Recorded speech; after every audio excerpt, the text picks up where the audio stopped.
नमस्कार दोस्तों, मैं हूं आपका होस्ट और दोस्त एडवर्ड। आप सभी का स्वागत है हिंदी डेव टूर्स ऑफिशियल पर। और हम पढ़ रहे हैं माई एसक्यूएल, वो भी बिल्कुल अपनी लैंग्वेज हिंदी में। तो प्रीवियस वीडियो में हमने कुछ चीज़ें आधी छोड़ दी थी, तो इस वीडियो में हम उसे पूरा करेंगे। और इस बार हम लोग इस सीरीज को छोटे छोटे पार्ट में कन्वर्ट कर दिए हैं, ताकि आपको एक बार में एक छोटा सा टॉपिक के ऊपर में बताएं और आपको वो पूरा क्लियर हो जाए, आपको समझ में आ जाए, ताकि इन फ्यूचर आपको कोई प्रॉब्लम ना हो। तो सबसे पहले हम जो भी ऑपरेशन है उसे माई एडमिन पे करेंगे, पीएचपी माई एडमिन में। उसके बाद सेम चीज़ को हम लोग कमांड लाइन पे करेंगे, ताकि आप लोग पीएचपी माई एडमिन भी हैंडल करना सीख जाएंगे और आपका जो माई एसक्यूएल कमांड लाइन है वो भी आप लोग सीख जाएंगे। तो चलिए इस वीडियो को शुरू करते हैं।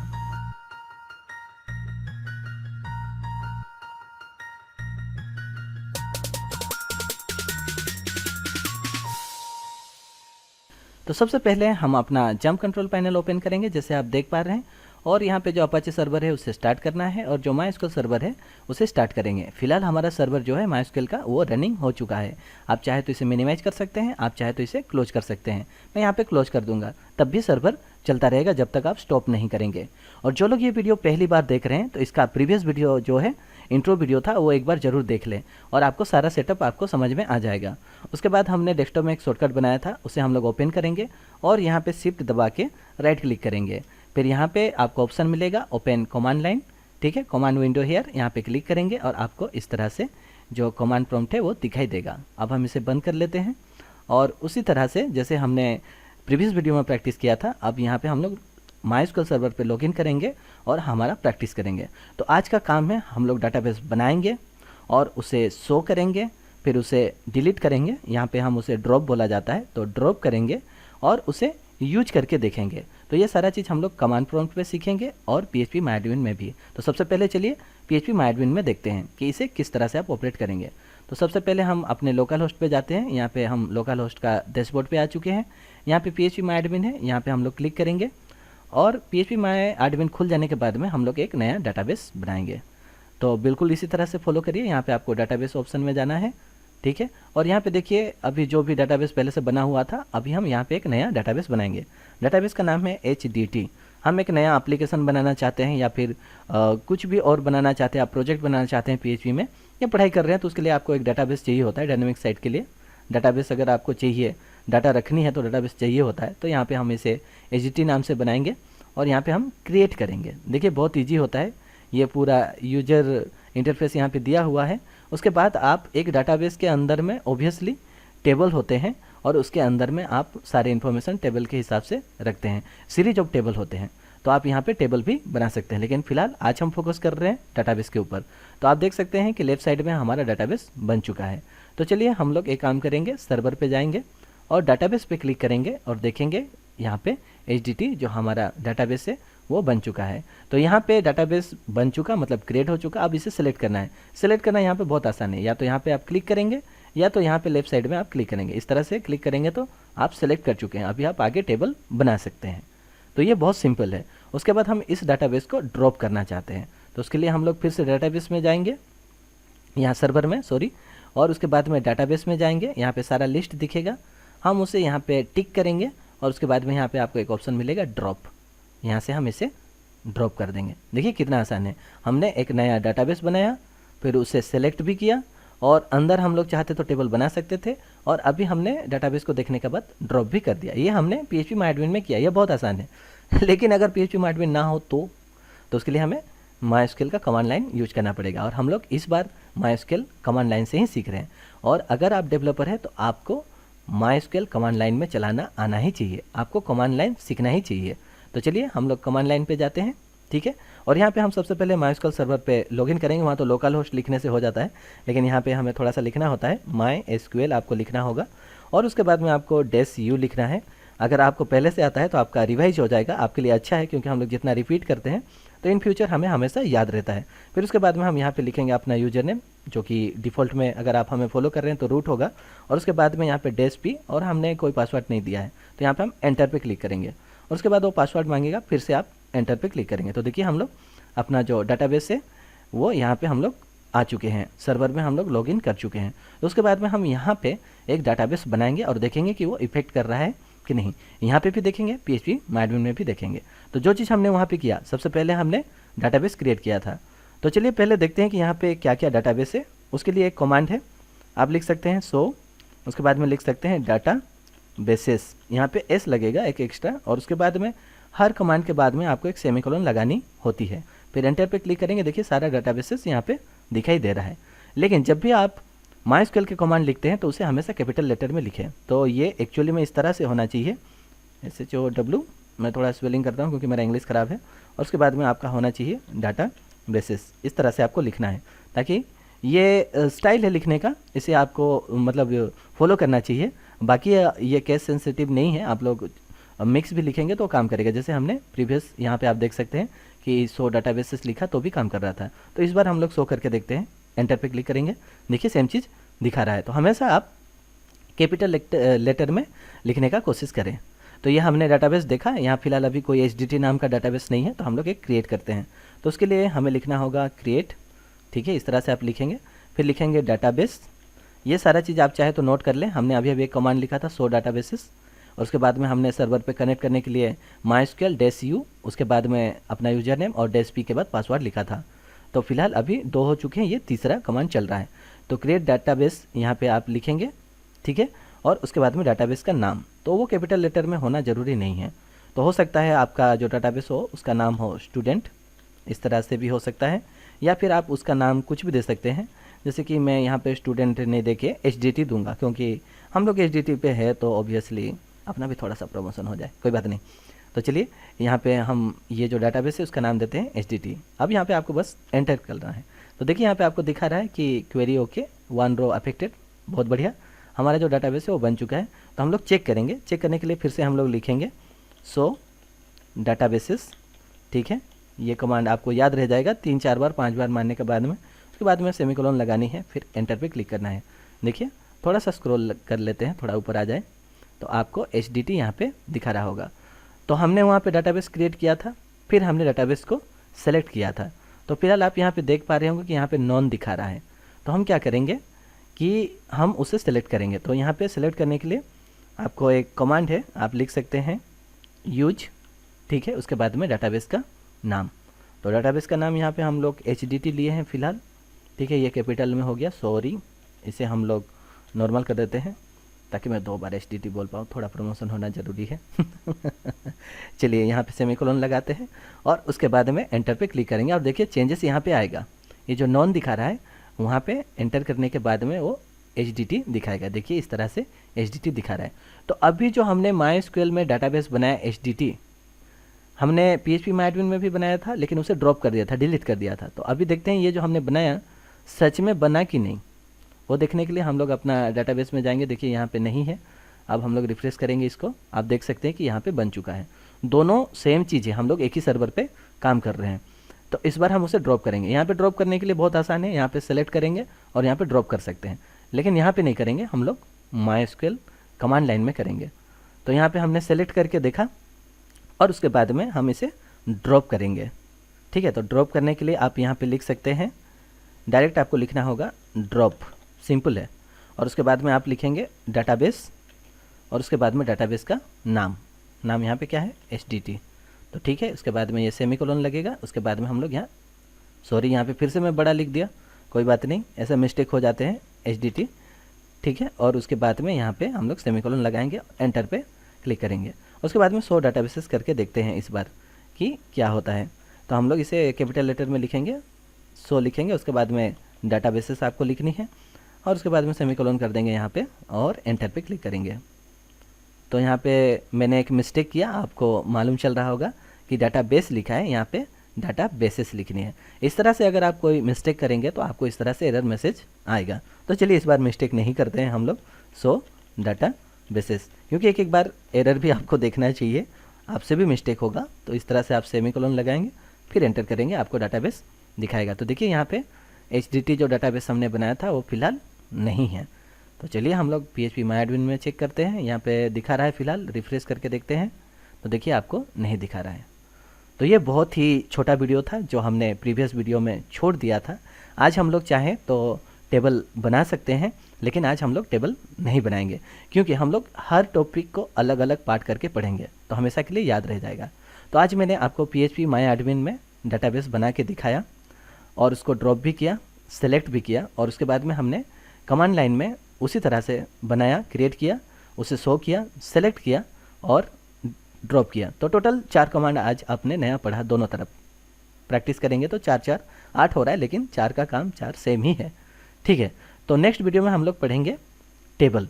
तो हम लोग क्या करते हैं कि phpMyAdmin से एक टेबल बना लेते हैं, रियल टेबल एक बनाते हैं, ताकि हमें पढ़ने में आसानी हो। तो टेबल बनाने के लिए बहुत आसान है। सबसे पहले तो हमें डाटाबेस बनाना होता है। तो डाटाबेस तो हमारा डिलीट हो चुका है, तो ऑब्वियसली हम लोग बोले हैं कि मैक्सिमम हम लोग यूज करेंगे कमांड लाइन। तो डाटाबेस बनाने के लिए हम लोग यहाँ पे phpMyAdmin का यूज नहीं कर रहे हैं। फिर से हम लोग यहाँ पे जाएंगे और हम लोग फिर से क्रिएट करेंगे। तो उसके लिए हम लोग लिखेंगे क्रिएट, ठीक है। उसके बाद में आपको लिखना होगा डाटाबेस और उसके बाद में डाटाबेस का नाम। तो हम लोग चलिए फिर से, अपना थोड़ा बहुत प्रमोशन होता है यार, इसलिए HDT, ठीक है। उसके बाद में सेमीकोलन और उसके बाद में एंटर करेंगे। देखिए इस बार भी मैंने एक गलती की, इसलिए यहाँ पे ये जो डाटाबेस है वो नहीं लिया। आप देख रहे होंगे कि आपको ये जो एरर है वो आपको पूरा दिखाता है कि आपने यहाँ पे स्पेलिंग मिस्टेक किया है। तो जब भी एरर होगा तो आप यहाँ पे चेक कर सकते हैं कि आपका क्यों एरर आ रहा है। तो चलिए इस बार हम लोग गलती नहीं करते हैं, सही से लिखेंगे हम लोग, ठीक है। क्रिएट, उसका बाद में डाटाबेस और डाटाबेस का नाम, ठीक है। हम लोग यहाँ पे इसे कैपिटल में लिखना होगा, मैंने गलती से फिर से स्मॉल में कर दिया, कोई बात नहीं, हम लोग इसे लिख लेते हैं क्रिएट, ठीक है। इस बार कोई गलती नहीं, डाटाबेस, ठीक है। और उसके बाद में हम लोग लिखेंगे HDT, बिल्कुल सही है। चलिए सेमीकोलन लगाते हैं, एंटर, और हमारा जो डाटाबेस है वो बन गया। तो हम यहीं से शो करके पहले देख लेते हैं कि डाटाबेस बना है कि नहीं, ठीक है। ये गलती हो जाती है, कोई बात नहीं। सो उसके बाद में डाटा बेसिस, यहाँ पे एस लगाना होगा, सेमीकोलन, एंटर। तो हमारा जो HDT यहाँ पे आप देख रहे हैं डाटाबेस बन चुका है। चलिए phpMyAdmin में चलते हैं और यहाँ पे रिफ्रेश करते हैं, बना कि नहीं। तो देखिए इस तरह से HDT जो है डाटाबेस बन चुका। तो MyAdmin में सेलेक्ट करने के लिए क्या करना है, बस सिंपल क्लिक करना है। अब हम यहाँ पे एक टेबल बनाएंगे। HDT एक डाटाबेस है, उसके अंदर में हम लोग टेबल बनाएंगे। तो हिंदी डेव टूल्स का जो स्टूडेंट है उनके लिए एक टेबल बनाते हैं, वहाँ पे हम लोग कुछ उसका इन्फॉर्मेशन रखेंगे। तो चलिए इसका नाम हम लोग रख देते हैं, ये जो टेबल है इसका नाम होगा स्टूडेंट, ठीक है। एस भी लगा सकते हैं, ऐसे डायरेक्ट भी कर सकते हैं। और जब भी टेबल का नाम रखे तब कैपिटल रखना कोई ज़रूरी नहीं है। तो ठीक है, हम लोग इसको डायरेक्ट ऐसे लिख सकते हैं, स्टूडेंट, ठीक है। ये स्टूडेंट है और इसका जो नंबर ऑफ कॉलन है, आप कितना चीज़ उसमें रखना चाहते हैं। तो सबसे पहले हम लोग डिफाइन करेंगे, हमें चाहिए स्टूडेंट का ID, ठीक है। उसके बाद हमें चाहिए उसका फर्स्ट नेम, हमें चाहिए उसका लास्ट नेम, और हमें चाहिए उसका ईमेल, और हमें चाहिए उसका फ़ोन नंबर। तो हम लोग टोटल अगर देखें तो यहाँ पे हमारा हो रहा है 5। तो हमें कितने कॉलम चाहिए, 5, ऐसे आपको डिटरमाइन करना पड़ेगा। तो यहाँ पे हम लोग लिखेंगे 5 और उसके बाद यहाँ पे गो ऑप्शन करेंगे। तो यहाँ पे गो, ठीक है। गो करने के बाद में इस तरह से आपको दिखाएगा। तो सबसे पहले हमारा जो स्टूडेंट होगा उसका हमें ID चाहिए। तो आप ID ले सकते हैं, या फिर अगर आपको अच्छा लगता है तो इस तरह से आप स्टूडेंट, उसके बाद में अंडरस्कोर, उसके बाद में ID ले सकते हैं।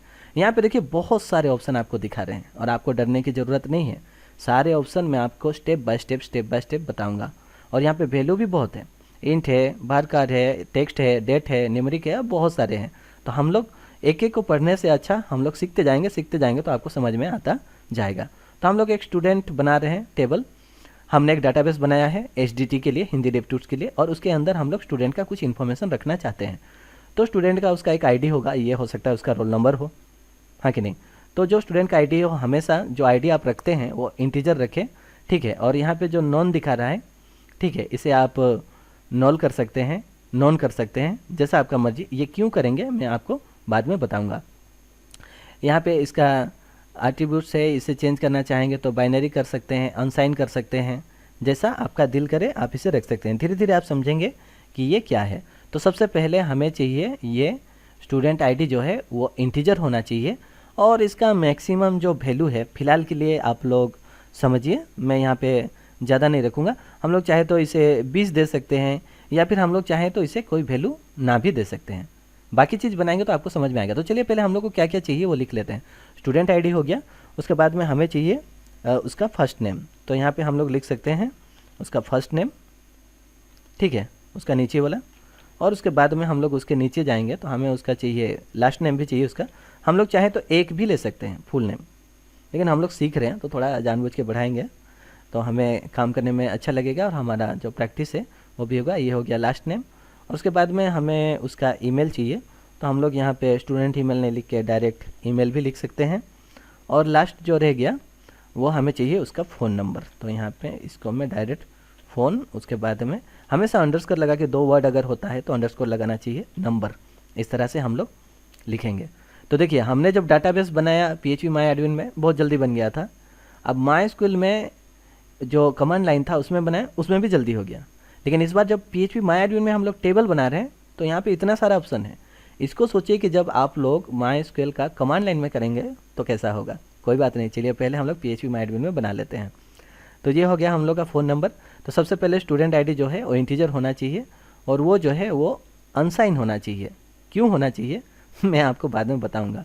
फ़िलहाल के लिए आप जो मैं कर रहा हूँ वो आप बना लीजिए। उसके बाद में ये जो नोल है वो नॉट नोल होना चाहिए, मतलब यहाँ पे आपको टिक नहीं करना है, ठीक है। उसके बाद में हमें चाहिए ऑटो इंक्रीमेंट, इसलिए चाहिए कि जो स्टूडेंट का ID है वो बाय डिफ़ॉल्ट ले ले, मतलब जो रोल नंबर है 1 2 3 4 5 6 वो अपने आप लेना चाहिए, हम उसको भरेंगे नहीं। तो उसके लिए हम लोग यहाँ पे ऑटो इंक्रीमेंट पे ओके करेंगे। और वो पूछ रहा है कि आपका जो इंडेक्स है वो प्राइमरी होना चाहिए कि नहीं। यस, बिल्कुल प्राइमरी होना चाहिए, ठीक है। यहाँ पे आपका इंडेक्स जो है वो प्राइमरी होगा, अनसाइन होगा, और उसके बाद में ये जो नल है वो नॉट होगा, मतलब यहाँ पे सेलेक्ट नहीं करना है, ऑटो इंक्रीमेंट होगा, ठीक है। और ये हमारा प्राइमरी की होगा, ठीक है। प्राइमरी हमने सेलेक्ट कर दिया। और यहाँ पे देखिए बहुत सारे और भी ऑप्शन हैं, लेकिन ये सब आपको भरने का कोई ज़रूरत फ़िलहाल के लिए नहीं है, इतना ही काफ़ी है। आगे में चल के हम लोग कंप्लीट आपको बताएंगे इंटीजर क्या है, इसमें कितने वैल्यू रह सकते हैं, सारा चीज़। तो यहाँ पे देखिए हम लोग का जो फर्स्ट नेम है इसे हम लोग क्या करेंगे, varchar रखेंगे, ठीक है। इंट को चेंज करते हैं और varchar रखेंगे, क्योंकि हमें कैरेक्टर रखना है सिंपल, अभी के लिए इतना समझिए। और मैक्सिमम ये फर्स्ट नेम का जो कैरेक्टर का लेंथ है, ठीक है, मतलब ABCD ऐसे एक एक कैरेक्टर, उसका जो लेंथ है मैक्सिमम फर्स्ट नेम में कितना आ सकता है, हम लोग 30 तक ले लेते हैं, ठीक है, कोई बात नहीं। और ये ओके है, और आपको इसमें कुछ सेकंड चीज़ भरने का ज़रूरत नहीं है, यहाँ से भी कुछ नहीं भरना है, कुछ नहीं भरना है, बस इतना ही काफ़ी है। लास्ट नेम जो है उसे भी हम लोग varchar रखेंगे। और ये लास्ट नेम कितना हो सकता है, अगर साउथ इंडियन होगा तो बहुत लंबा हो जाएगा, चलिए कोई बात नहीं, हम लोग 30 रख लेते हैं, इसमें भी काफ़ी आ जाएंगे। ये कैसे डिटरमाइन करेंगे ये सारा चीज़ मैं बताऊँगा, ओके। और ईमेल जो है इसे भी हम लोग एक काम करेंगे, फ़िलहाल के लिए इसे भी varchar रख देंगे, और इसको थोड़ा सा लंबा देंगे हम लोग, हो सकता है किसी किसी का नाम के साथ साथ एड्रेस भी रह जाता है ईमेल ID में, तो हम लोग 60 देंगे। और फ़ोन नंबर जो है वो भी हम लोग इंटीजर भी ले सकते हैं और varchar भी ले सकते हैं, लेकिन फ़िलहाल के लिए हम लोग इसे varchar ले लेते हैं, ओके। और इसका जो मोबाइल नंबर है वो तो 10 ही होता है हमारे इंडिया में, लेकिन चलिए हम लोग हो सकता है कंट्री कोड वोड वगैरह और भी कुछ लिखे, तो हम लोग इसको 20 ले लेते हैं फ़िलहाल के लिए, ठीक है। ये सारा चीज़ हमने भर लिया। और ये टेबल भरा कि नहीं वो हम देख लेते हैं, बिल्कुल भर गया है। उसके बाद में आपको यहाँ पे नीचे जाना होता है और आपको एक सेव करने का ऑप्शन मिलेगा, तो यहाँ पे आप सेव पे क्लिक करेंगे। देखिए हम सेव पे क्लिक करते हैं, ये रहा सेव। जैसे आप सेव करेंगे तो आपका जो टेबल है देखिए इस तरह से बन जाएगा। देखिए तो हमने एक स्टूडेंट का जो है वो टेबल बना लिया है। और स्टूडेंट को हम लोग क्या क्या मांग रहे हैं, हम लोग स्टूडेंट ID मांग रहे हैं, उसका फर्स्ट नेम मांग रहे हैं, लास्ट नेम मांग रहे हैं, ईमेल मांग रहे हैं और फ़ोन नंबर। इसका मतलब इस बार जब हम एक नया स्टूडेंट का एडमिशन करेंगे तो हम लोग एंट्री करेंगे क्या, स्टूडेंट का ID, मतलब ID एंटर करने की ज़रूरत नहीं है, और बाय डिफ़ॉल्ट लेगा क्योंकि हमने ऑटो इंक्रीमेंट किया हुआ है, ठीक है। और आपको एक प्राइमरी की चाहिए होता है जो हमने स्टूडेंट ID को लिया है, धीरे धीरे आप समझेंगे, बिल्कुल टेंशन ना ले। फिर फर्स्ट नेम जो है हम एंटर करेंगे, लास्ट नेम एंटर करेंगे, ईमेल ID एंटर करेंगे, फ़ोन नंबर, फिर हम लोग अपने एप्लीकेशन में उसे सेव कर देंगे इन फ्यूचर। पहले अभी हम लोग MySQL सीख रहे हैं। तो ये हो गया हम लोग का टेबल का स्ट्रक्चर। तो उसके बाद में हम लोग इस टेबल पे उसका नाम सारा चीज़ हम लोग एंट्री कर सकते हैं। तो फिलहाल आज के लिए हम लोग इतने ही करेंगे। आज हमने टेबल बनाना सीखा, और आप चाहे तो ये सेम चीज़ को, टेबल को हम लोग नेक्स्ट वीडियो में क्या करेंगे, जो अभी हमने टेबल बनाया नेक्स्ट वीडियो में हम लोग MySQL में वो टेबल बनाएंगे जैसे हमने डाटाबेस बनाया था। और ये जो टेबल है इसमें अभी तक हमने कोई भी चीज़ एंट्री नहीं किया, तो हम लोग नेक्स्ट वीडियो में इसे एंट्री करेंगे, एक एक करके यहाँ पे सारा चीज़ एंटर करेंगे। तो हम देख रहे हैं कि यहाँ पे टेबल है, ठीक है। हम लोग यहाँ पे डाटाबेस पे क्लिक करेंगे, ठीक है। आपको यहाँ पे स्टूडेंट दिखा रहे हैं, देखिए इस तरह से आप क्लिक करेंगे तो आपको दिखाएगा कि यहाँ पे कुछ भी नहीं है, क्योंकि हमने कुछ डाला ही नहीं है। तो यहाँ पे HDT सेलेक्ट कर लेते हैं और यहाँ पे आप चाहें तो इस तरह से इंसर्ट भी कर सकते हैं। देखिए जो हमारा जो स्टूडेंट है, चलिए एक इंसर्ट ही कर देते हैं, सबसे बेटर है हमारा। मैं तो हमेशा शॉर्ट करना चाहता हूँ लेकिन लंबा हो ही जाता है। तो यहाँ पे आप देख रहे हैं जो स्टूडेंट आईडी है हमें भरने की कोई ज़रूरत नहीं है। उसका जो फर्स्ट नेम है, हम लोग ये पहला हमारा स्टूडेंट है, पता नहीं कौन है ये हो सकता है जेम्स हो, ठीक है। इसे कोई ज़रूरत नहीं है कैपिटल में हो वो, इस तरह जेम्स हो। और उसके बाद में उसका लास्ट नेम कुछ भी हो सकता है, फ़िलहाल के लिए मैं डैन रख देता हूँ।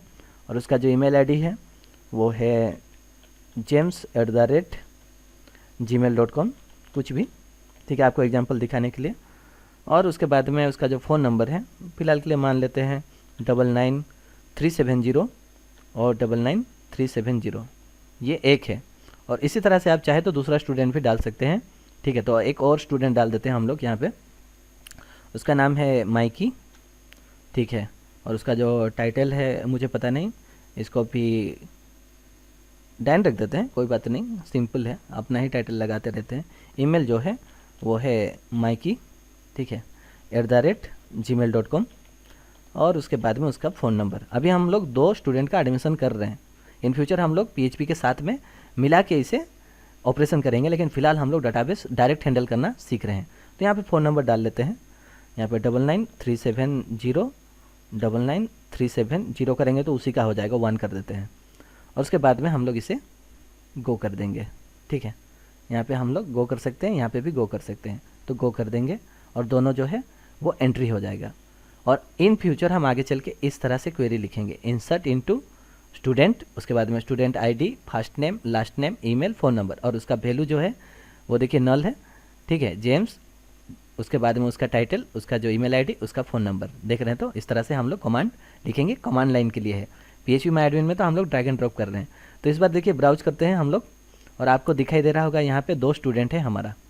पहला जो स्टूडेंट है उसका स्टूडेंट आईडी जो है वो 1 नंबर है, मतलब रोल नंबर 1, उसका नाम है जेम्स, उसका लास्ट नाम है डैन, उसका ईमेल आईडी है james@gmail.com और उसका फ़ोन नंबर है ये। इस तरह से हमारा डाटाबेस भरता जाएगा। तो जो चीज़ आज हमने एक टेबल बनाना सीखा और टेबल में हम लोग इंसर्ट भी कर दिए, कोई बात नहीं, हम लोग आगे और भी सीखेंगे, इसके आगे चलते हुए और भी इंसर्ट करेंगे और इसे एडिट करना सीखेंगे, डिलीट करना भी सीखेंगे। तो ये सारा चीज़ आज हमने PHP माय एडमिन में किया। नेक्स्ट क्लास में हम लोग कमांड लाइन में करेंगे। तो देखिए वीडियो लंबा होते जाता है, इसीलिए मैं सोचा था कि एक एक टॉपिक हम लोग पढ़ेंगे। तो आज डाटाबेस का था, आप एटलीस्ट डाटाबेस क्रिएट करना, सेलेक्ट करना, डिलीट करना आप सीख जाइए। नेक्स्ट वीडियो में मैं तो वैसे भी आपको कमांड प्रॉम्प्ट पे बताने वाला हूँ कि टेबल कैसे बनाते हैं, टेबल कैसे इंसर्ट करते हैं। आज मैंने आपको PHP माय एडमिन में दिखा दिया है, ठीक है। तो उम्मीद है आप लोगों को मेरा ये ट्यूटोरियल सीरीज अच्छा लग रहा होगा, और अगर हमारा वीडियो अच्छा लगता है तो हमारे चैनल को लाइक और सब्सक्राइब करना ना भूलें। इसी के साथ मैं आपसे विदा लेता हूँ, आपका होस्ट और दोस्त एडवर्ड। बाय बाय दोस्तों।